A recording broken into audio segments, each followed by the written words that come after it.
Motorcycle dealerships across the country are in full-blown panic mode. Sales have stalled, inventory is overflowing, and certain bikes are just not selling. Now dealers are slashing prices, offering bonus gear, and doing everything they can to move these models. These are the 7 motorcycles dealerships are desperate to dump, starting with one that promised an attitude but aged out fast. Number 7. Harley Davidson FXDR 114. Harley Davidson made a bold move when it launched the FXDR 114. With its drag racing DNA and futuristic styling, this motorcycle was supposed to be a new breed of American muscle. The wide stance, aggressive angles, and aluminum components made it look like it was ready to dominate the streets. But behind the showstopper looks, the FXDR had serious flaws that riders couldn't overlook, and dealerships are now scrambling to get rid of them. At the core of the FXDR sat the Milwaukee 8 114V twin engine, a thunderous power plant with a displacement of 1,868 cubic centimeters. It produced 94 horsepower and 119 pound-feet of torque.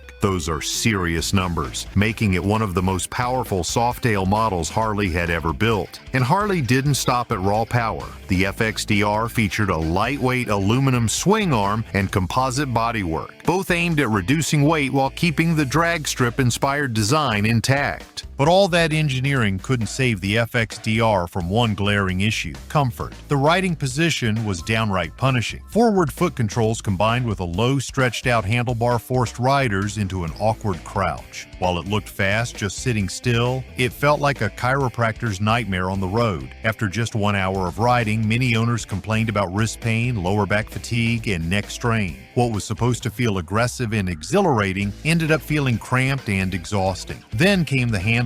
The FXDR may have looked sleek and fast, but it wasn't made for corners. Its oversized rear tire, measuring a massive 240, looked great on showroom floors, but hurt real-world performance. Riders reported sluggish maneuvering and poor responsiveness in tight turns. City riding felt like a chore, and carving through twisty roads was more of a workout than a joyride. At its premium price point of over $21,000 when new, riders expected a motorcycle that could do it all: look good, go fast, and handle well. But for many, the FXDR failed to deliver on 2 out of those 3 promises. And once riders began looking at alternatives, it became clear the FXDR had some serious competition. For a lower price, riders could get the Lowrider S or the Fat Bob, both offering more comfort and better handling without sacrificing Harley attitude. Or they could turn to rivals like the Indian Scout Bobber or Yamaha VMAX, each delivering strong performance and better rider ergonomics at a better value. That mismatch between form and function led to slow sales right out of the gate. Harley quietly discontinued the FXDR after just 2 years in production, and now dealerships are left with unsold stock collecting dust. Some dealers are slashing prices to below $9,000 just to move inventory. That's more than 50% off the original retail price, a staggering drop for a motorcycle that once promised to redefine performance. Despite its killer looks and serious horsepower, the FXDR is now seen as a cautionary tale, proof that even the best intentions can't override poor rider experience. It was designed to be a head-turner, but turned out to be a neck-breaker in all the wrong ways. And if you thought aggressive styling was enough to move bikes, the next one proves even a legendary name can't save poor design. The next bikes get even messier. Subscribe now so you don't miss the deals dealerships really don't want you to know about. Number 6. Honda Fury. When the Fury first rolled into dealerships, it turned heads. Long, low, and unmistakably bold, it looked like a custom chopper straight from a biker's dream. Honda wanted to capture that rebellious American spirit while offering riders a factory-built alternative to hand-built customs. At first glance, it had all the right moves: extended front forks, a raked-out frame, and just enough chrome to catch the sunlight. But as soon as riders took it off the lot and onto the road, the problems began to surface. The Fury might have looked like a showpiece, but it didn't ride like one. Underneath the stretched-out styling was a bike that felt stiff and unforgiving on the pavement. Despite its custom appeal, the riding position wasn't built for comfort. Long rides turned into a battle against numb legs, sore backs, and tight arms. The narrow handlebars didn't help either, making tight turns feel like wrestling a stubborn bull. And for a bike that oozed attitude, it its handling was surprisingly sluggish. City riding felt clumsy, and twisty back roads were more nerve-wracking than thrilling. Powering the Fury is a liquid-cooled V-twin engine with a displacement of 1,312 cubic centimeters. It delivers 72 horsepower and 78 pound-feet of torque. On paper, those numbers might sound solid, but in reality, the Fury doesn't deliver the punch riders expect from a bike with that much presence. The throttle feels dull, and acceleration is slow off the line. That sense of raw energy,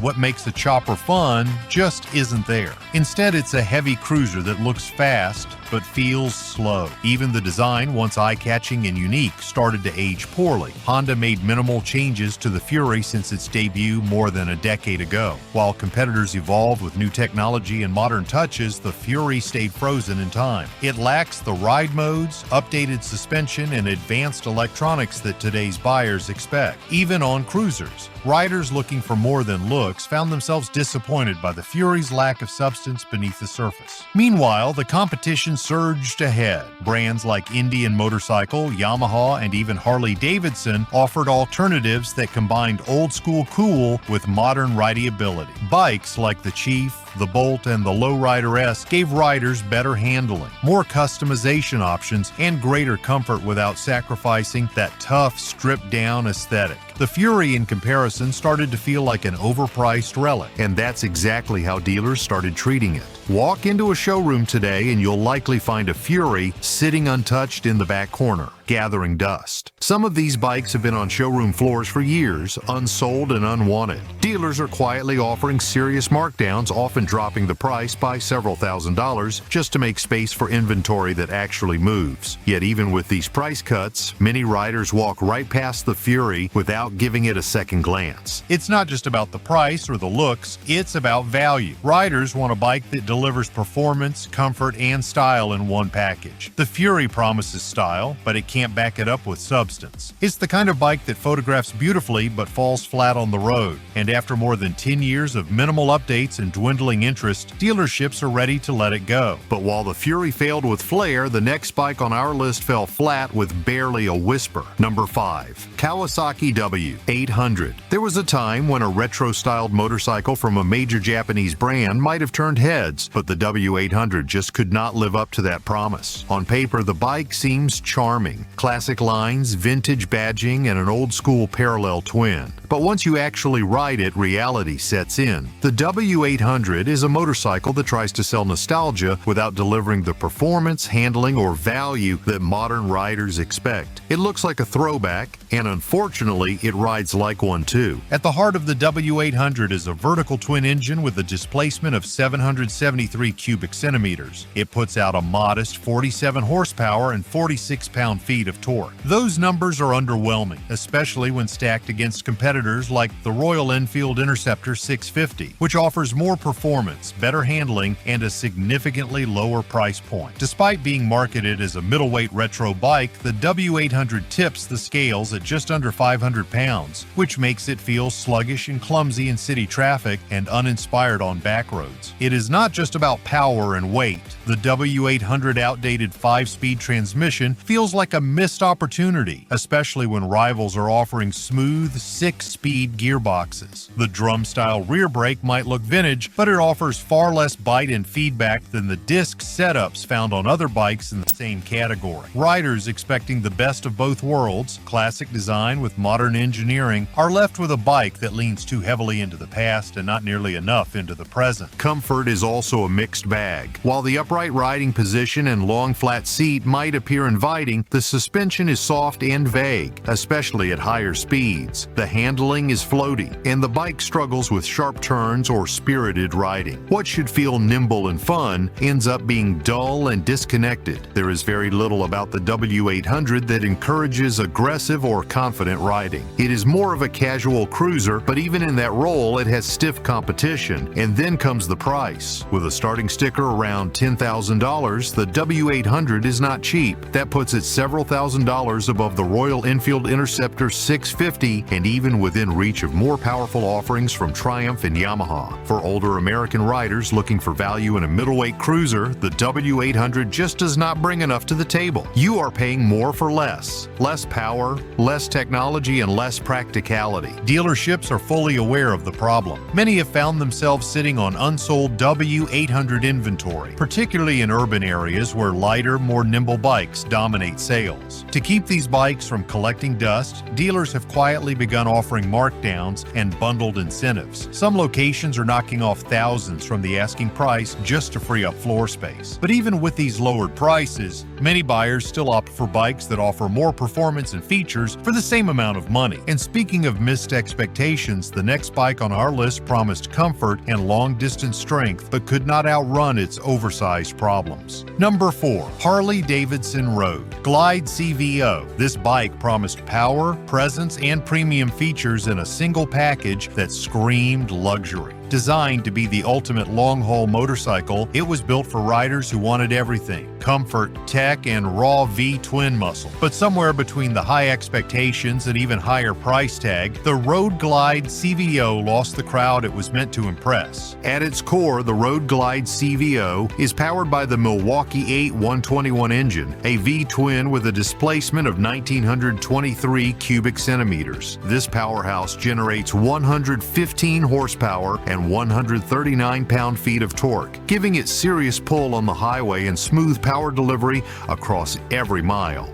On paper, this is one of the most capable engines Harley has ever put into a touring frame, but performance was only part of the story. The Road Glide CVO was stacked with top-tier amenities designed to make every ride feel first class. It featured a high-end Rockford Fosgate sound system, a massive 12.3-inch full-color touchscreen infotainment display with Bluetooth connectivity and premium navigation. The suspension was fully adjustable. The seat was made with top-shelf materials. The paint job was exclusive, and the overall finish screamed craftsmanship. Still, for many riders, it was simply too much, especially the price. With a starting price of $54,900, the Road Glide CVO was more than double the cost of a standard Road Glide Special. And that's where the problem started. Riders quickly realized that they could buy the standard version and customize it with aftermarket parts for a fraction of the cost, ending up with a bike that looked better, rode better, and reflected their own personality. And then came the elephant in the showroom: depreciation. While standard Harley Davidson touring bikes tend to hold their value reasonably well, the CVO models drop sharply in price the moment they're ridden off the lot.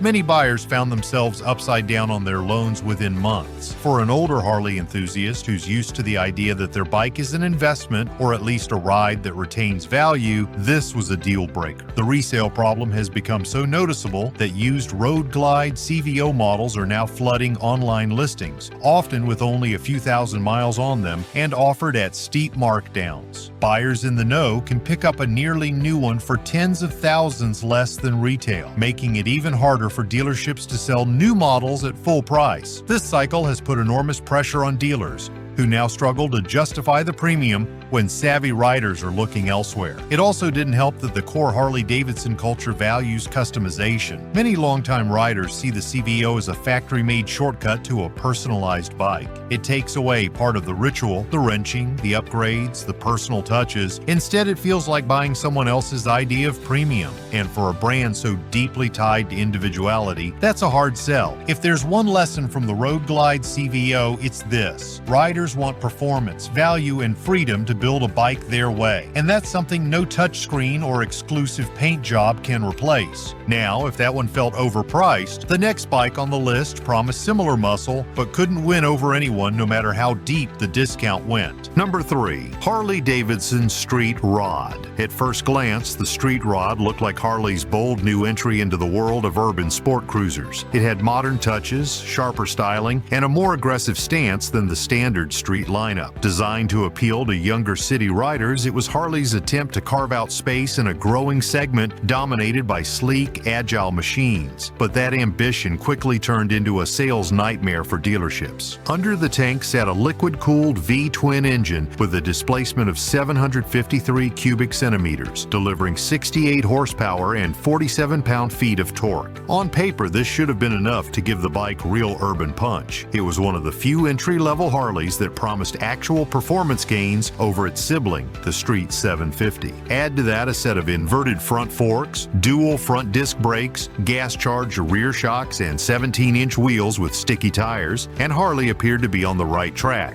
But once riders got in the saddle, the story changed fast. One of the biggest issues was the ergonomics. In an effort to make the bike feel more athletic, Harley raised the foot pegs and reworked the riding triangle. The result was a cramped and awkward riding posture that left many feeling squeezed and uncomfortable. For taller riders especially, the street rod felt too tight. The low handlebars, coupled with high pegs, put a strain on wrists, back and hips even on short rides. Instead of being a fun urban commuter, it became a physical chore. And then came the weight. Despite being marketed as nimble, the bike tipped the scales at over 500 pounds. In stop-and-go traffic, it never felt as light or flickable as the competition. Riders who wanted something agile and easy to throw around city corners found themselves wrestling with a machine that felt reluctant to lean. The street rod lacked the kind of intuitive handling that competitors like the Yamaha MT-07 or the Honda CB650R delivered so effortlessly. Design-wise, it didn't help that the bike couldn't commit to one identity. It wasn't muscular enough to be a full-on cruiser, nor light enough to be a true street fighter. Many said it looked like a parts bin special, somewhere between an unfinished concept and a compromised product. It also lacked the signature Harley character. The exhaust note was muted, the styling lacked visual punch, and the frame felt generic. Even more damaging was the competition. The middleweight motorcycle segment is packed with proven performers. Bikes like the Kawasaki Z650 and Yamaha's MT series were not only lighter and faster, but also cheaper, and they had reputations for rock-solid reliability and better build quality. Riders looking at the street rod side by side with these rivals simply didn't see enough value to justify the price tag, even with dealership promotions. Speaking of quality, the street rod struggled with fit and finish. Riders reported inconsistent paint jobs, misaligned panels, and budget-grade switchgear. Many felt the materials and construction didn't reflect Harley's usual craftsmanship, leaving the impression that the bike had been rushed to market. Owners described it as a bike that felt like it was built to hit a price point, not to uphold a legacy. The street rod was a misfire in Harley's attempt to appeal to a younger market. It had the right intentions but lacked the refinement, comfort, and soul riders expect. And while this model still had a gas tank, the next bike on the list ditched fuel entirely and paid a steep price for it. Number 2. Harley Davidson Livewire. When Harley Davidson unveiled the Livewire in the year 2019, it marked a radical departure from everything the brand had built its legacy on. No rumble, no shifting, no gas tank. This wasn't just a new bike, it was a complete reinvention. And it wasn't subtle. The Livewire was Harley's first fully electric motorcycle, aimed squarely at younger urban riders and early adopters of electric vehicles. But instead of opening the door to a new era, the Livewire became a symbol of miscalculation, one that dealerships are now desperate to erase from their showrooms. At the core of the Livewire is a permanent magnet electric motor. It produces 105 horsepower and 86 pound-feet of torque, delivering blistering off-the-line speed. In fact, this bike can launch from 0 to 60 miles per hour in just 3 seconds. That kind of performance should have made it a showstopper. Add in Harley's premium design touches and high-tech features like a fully adjustable Showa suspension, cornering anti-lock braking system, and a 6-axis inertial measurement unit. And on paper, it looked like a winner. It even came with a state-of-the-art touchscreen display, multiple ride modes, and fast charging capability, bringing the battery up to 80% in just 40 minutes using direct current fast charging. But what looked good on paper didn't translate to real-world excitement for Harley's loyal base. First, there was the issue of range. The Livewire was advertised with a city range of 146 miles and a highway range of just 70 miles. That might be enough for short commutes, but for traditional Harley riders, many of whom are road trip veterans, that range felt like a leash. A motorcycle that needs frequent charging and lacks gas station convenience simply doesn't fit the long-haul freedom that defines Harley culture. Then came the silence. Literally, the Livewire is whisper quiet. There's no V-twin roar, no gear-shifting thrill, no visceral vibration.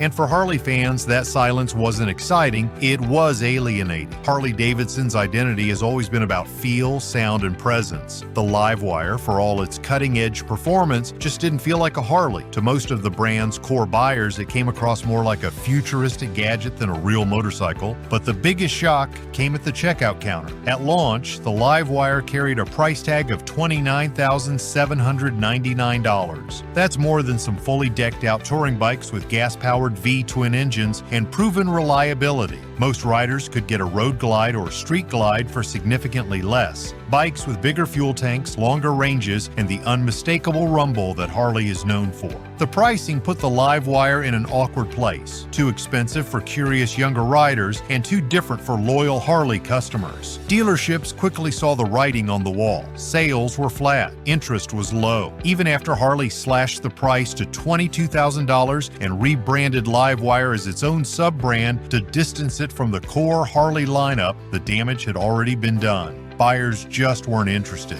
Today, you'll still find Livewires sitting in dealerships, some collecting dust, others offered with extra incentives or bundled with charging equipment to sweeten the deal, but they're not moving. Now let's bring things back down to earth, because the next and final entry on this list proves that even a familiar name and a proven engine can still fail if the value just isn't there. Number 1. Yamaha Bolt R-Spec. Compact, stripped down, and built with attitude, it was marketed as a budget-friendly rival to the Sportster. At a glance, it had the right look, a low stance, minimalist bodywork, and a classic peanut-style tank that screamed retro appeal. But over the years, time hasn't been kind to the Bolt. While the competition evolved, the Bolt stood still. And now dealers across the country are stuck with unsold stock they're desperate to move. At the heart of the Bolt is an air-cooled 4-stroke V-twin engine with a displacement of 942 cubic centimeters. This engine produces 53 horsepower and 59 pound-feet of torque.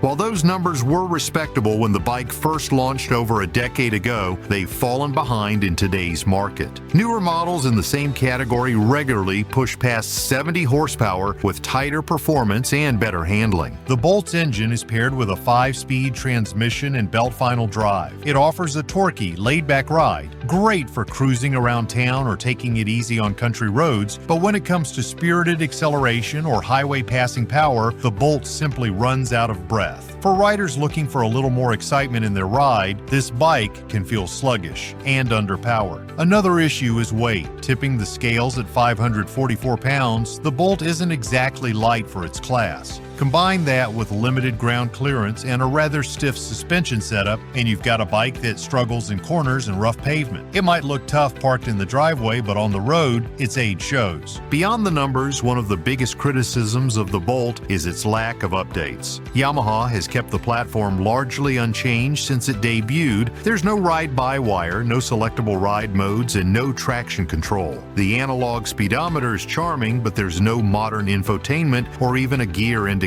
In an age where most bikes, even beginner cruisers, offer at least some tech conveniences, the Bolt feels like it's from a different era. That wouldn't be a problem if it had vintage character, but instead it feels like a design that simply got left behind. Comfort also suffers due to its cramped riding position. The Bolt's mid-mount foot controls and low bars create an upright but awkward posture, especially for taller riders. The seat is firm, and long-distance rides become uncomfortable fast. For a cruiser that should offer relaxed touring capability, the Bolt struggles to deliver on the comfort front. The biggest blow, however, has been its value. With a price that often hovers close to $9,000 out the door, depending on dealer fees and location, riders can often find much better options for similar money. Yamaha dealerships have been trying to clear their showrooms of the Bolt for years. Factory-backed rebates, seasonal discounts, and trade-in bonuses have all been used to entice buyers, but with limited success. Many dealers still have leftover units from previous model years, and they're running out of ways to make the sale. These 7 bikes might be struggling now, but for savvy buyers, this could be the best time in years to score an unbelievable deal. Let us know in the comments, which of these bikes would you still ride anyway? And if you haven't already, subscribe for more breakdowns just like this one. See you in the next ride.